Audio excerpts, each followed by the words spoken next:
Iran வளைகுடா நாடுகளிடையே உச்சக்கட்ட பதற்றம். அமெரிக்க தளங்கள் மீது ஏவுகணை தாக்குதல். Dubai, Beirut. மேற்கு ஆசியாவில் போர் பதற்றம் புதிய உச்சத்தை எட்டியுள்ளது. இஸ்ரேல் மற்றும் அமெரிக்க இராணுவ தளங்களை கொண்டுள்ள வளைகுடா நாடுகளை இலக்காக கொண்டு ஈரான் புதிய ஏவுகணை மற்றும் ட்ரோன் தாக்குதல்களை நடத்தியுள்ளது. தாக்குதல்கள் மற்றும் முக்கிய இலக்குகள். ஈரானின் இராணுவம் நடத்திய இந்த தாக்குதல்கள் பின்வரும் நாடுகளில் உள்ள முக்கிய இடங்களை மையமாக கொண்டிருந்தன. பாதிக்கப்பட்ட நாடுகள்: இஸ்ரேல், ஐக்கிய அரபு அமீரகம், கத்தார், குவைத் மற்றும் பஹ்ரைன். பஹ்ரைன் தாக்குதல். பஹ்ரைனில் உள்ள அமெரிக்காவின் பேட்ரியட் வான் பாதுகாப்பு அமைப்புடன் தொடர்புடைய பராமரிப்பு நிலையம் ஒன்றின் மீது ஈரான் தாக்குதல் நடத்தியுள்ளது. ஹோட்டல்களுக்கு எச்சரிக்கை. அமெரிக்க வீரர்கள் தங்கியிருக்கும் ஹோட்டல்கள் மற்றும் பொது கட்டிடங்கள் இனி இராணுவ இலக்குகளாக கருதப்படும் என ஈரான் எச்சரித்துள்ளது.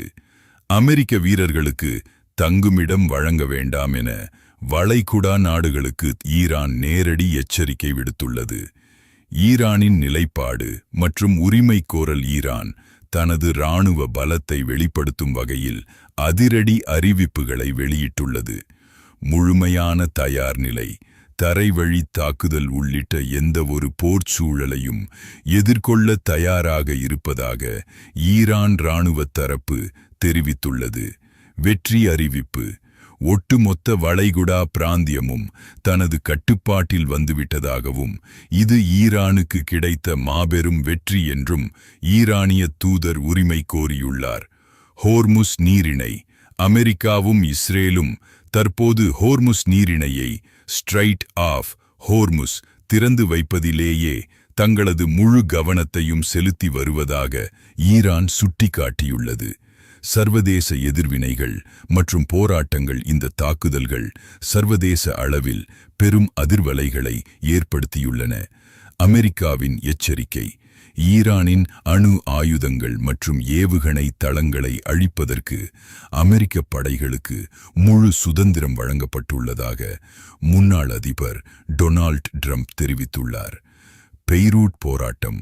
லெபனான் அரசு ஈரானிய தூதரை வெளியேற உத்தரவிட்டதைத் தொடர்ந்து பெய்ரூட்டில் உள்ள ஈரான் தூதரகத்திற்கு வெளியே ஈரானுக்கு ஆதரவாக மக்கள் திரண்டு போராட்டங்களில் ஈடுபட்டனர். ஐநா அவசர கூட்டம். வளைகுடா நாடுகளின் பாதுகாப்பு குறித்த கவலைகளைத் தொடர்ந்து ஜெனீவாவில் உள்ள ஐநா மனித உரிமைகள் கவுன்சில் இது தொடர்பாக அவசர கூட்டத்தை கூட்டியுள்ளது.